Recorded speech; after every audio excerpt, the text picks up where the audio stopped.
O mal não prevalecerá. Foi com essas palavras que o mundo ouviu há quase um ano e um mês a primeira mensagem de um novo sucessor de Pedro.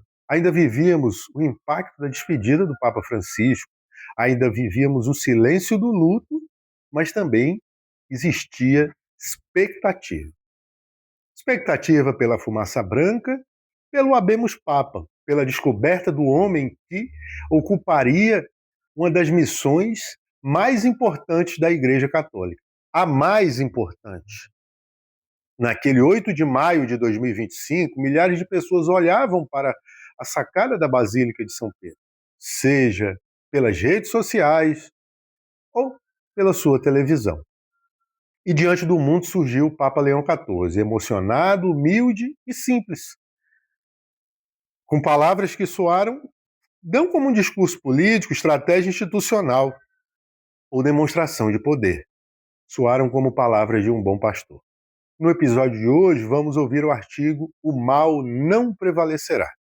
Uma reflexão sobre o primeiro ano do pontificado de Leão XIV, suas primeiras palavras, a escolha de seu nome e o significado espiritual de um papado que começou falando sobre paz, unidade e esperança. Desculpas pelo atraso neste episódio, que era para sair em maio, tivemos uns problemas técnicos, mas ele está aqui como extra de junho. Eu sou o Gabriel e este é o primeiro Entre Linhas e Fé do Oração, Humor e Vocação. Vem com a gente.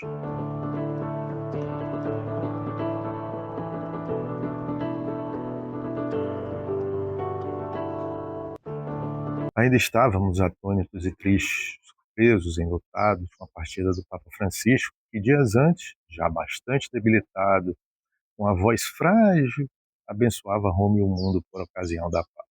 Também havia ansiedade e expectativa para saber quem seria o novo escolhido para ocupar o trono de Pedro. Eis que surge o cardeal Dominique Mambert, protodiácono da Santa Igreja, e ele anuncia o tradicional Habemos Papa. Os corações começam a palpitar como tambores em meio a gritos de Papa Leão. Até que surge na sacada um homem baixinho, com um semblante de pai feliz, diante da imensidão de filhos que o aguardavam.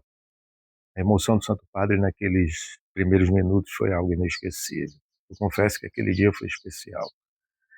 Estava indo para uma consulta com meu avô paterno e ele me pediu para que adiássemos a chamada do táxi para a gente descobrir e saber quem seria o novo eleito após vermos a tão esperada fumaça branca. Os conclaves têm algo de diferente, a gente sabe disso, eles provocam saudade, expectativa e esperança em uma única circunstância, isso não só em nós católicos. Havia expectativa de que a qualquer momento, seja no café da manhã, durante os jornais matinais, como o Bom Dia Brasil, ou imaginem-se, no meio do programa Ana Maria Braga, fazendo a receita, o prato do dia, interrompesse tudo para anunciar a tão esperada notícia.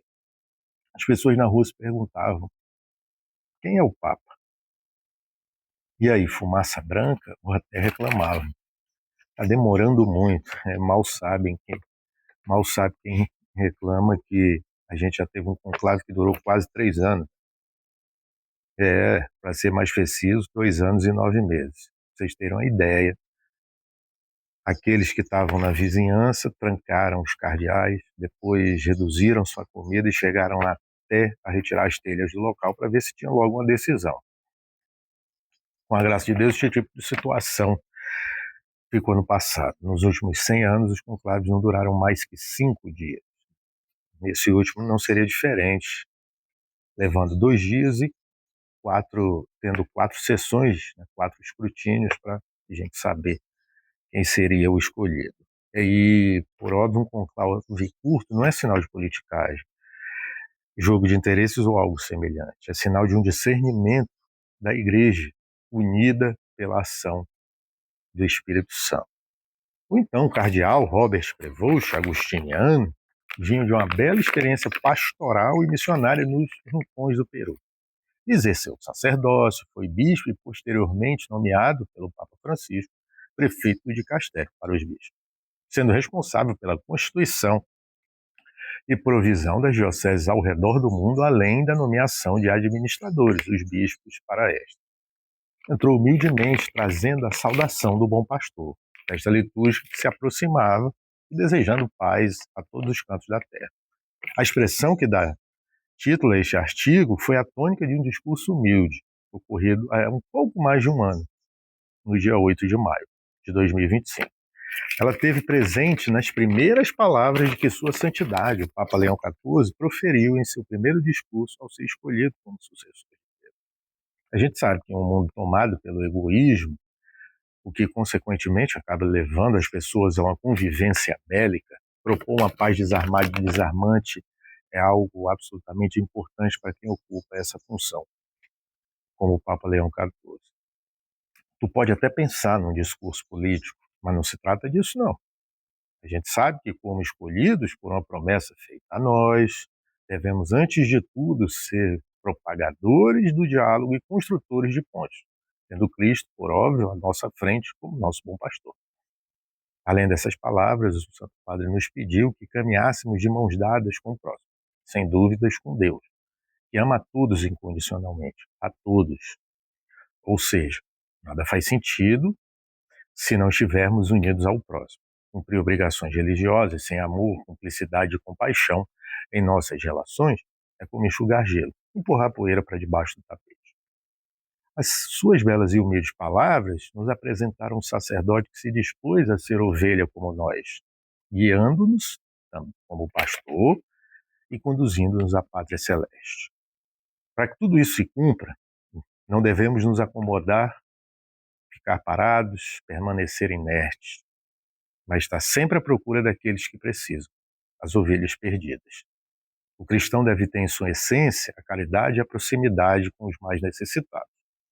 Um dos momentos mais bonitos daquele discurso foi quando ele pediu que não esquecêssemos de Nossa Mãe, Maria Santíssima, sempre disposta a caminhar conosco, acompanhar-nos e ajudar-nos como intercessora e advogada. Aquele era um dia especial, pois se celebrava a súplica a Nossa Senhora do Rosário de Pompeia. Finalizou sua fala rezando a Ave Maria. Desde então, temos visto um pastor ativo e atento às suas funções sacerdotais, institucionais e políticas. Sim, um papa deve saber lidar com vários fatores, inclusive os políticos. Mas, acima de tudo, temos visto um sacerdote humilde, simples e caridoso. Agora, acho que você também já se perguntou isso, mas muita gente tem se perguntado até hoje o porquê da escolha do nome. Por que Leão? Ele escolheu ser chamado Leão em homenagem ao último que usou esse nome, o Papa Leão XIII, que governou a Santa Igreja do finalzinho do século XIX até o início do século XX, quando encerrou o seu pontificado lá em 1903, com o seu falecimento. O nome Leão vem do latim leo e, na tradição bíblica, significa força, vigilância, realeza, coragem e nobreza. Aliás, alguns papas que adotaram esse nome tornaram-se grandes teólogos e reformadores. A escolha desse nome geralmente simboliza firmeza doutrinal e autoridade espiritual, características já perceptíveis no Papa Leão XIV quando era bispo, lá no Peru.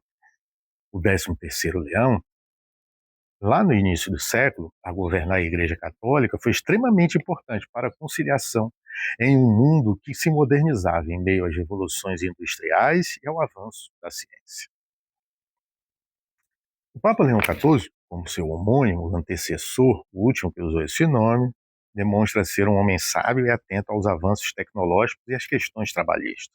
Ao citar a grande encíclica Rerum Novarum, escrita por Leão XIII, ele recorda esse documento como um ponto fundamental para os direitos dos trabalhadores em meio às transformações provocadas pelas revoluções industriais. Nesse último 25 de maio, na semana passada, foi lançada a primeira encíclica do seu pontificado. O documento, escrito pelo Sumo Pontífice, chama-se Magnificat Humanitas e trata da salvaguarda da dignidade humana na era da inteligência artificial. Seu foco é a proteção da dignidade humana diante dos avanços tecnológicos trazidos pela ascensão das IAs, as inteligências artificiais. Ele escolheu esse dia 25 porque nessa data foi comemorado o 135º aniversário da Rerum Novarum, de proclamação desta encíclica. Este artigo foi escrito porque a gente celebrou, obviamente, como eu já disse, no 8 de maio, um ano da escolha do Papa Leão XIV como sumo pontífice, cujo reinado aparenta e tem tudo para ter uma longa duração. A gente tem um pontífice relativamente jovem para a função, de humor leve e apreciador de exercícios físicos. O Papa Leão XIV era praticante de tênis e academia. Agora, mesmo em meio às comemorações desta data, eu não pude deixar de notar as críticas duras e, por vezes, desproporcionais, mas vindas de pessoas com inclinações sede-vacantistas, aqueles que chamam de radicalismo, sabe? Falando besteira, principalmente por questões ideológicas ou teorias conspiratórias, motivadas, por óbvio, né, por suas declarações em favor daqueles que mais necessitam. Então, assim eu deixo um conselho, uma sugestão. Vamos rezar por vocês, todos nós, todos os dias, sempre que possível. Pai Nosso, uma Ave Maria, glória ao Pai nas intenções do Santo Padre. É assim com João Paulo II, sempre, né? Desde então, mas na modernidade com esse, Papa Bento, Papa Francisco e agora ele. Sempre rezando nas intenções do Santo Padre. E, se possível, diante do Santíssimo Sacramento. Caso contrário, se você não pode, ali no ônibus ou antes de dormir, quando você for se deitar. Se a gente então deve seguir o nosso pastor, o sucessor de Pedro, para que juntos, de mãos dadas uns com os outros e com Deus, possamos encontrar ao final de tudo a tão falada paz desarmada e desarmante para entrarmos na pátria celeste. Afinal de contas, o mal não prevalecerá. Um grande abraço, Deus abençoe e até a próxima.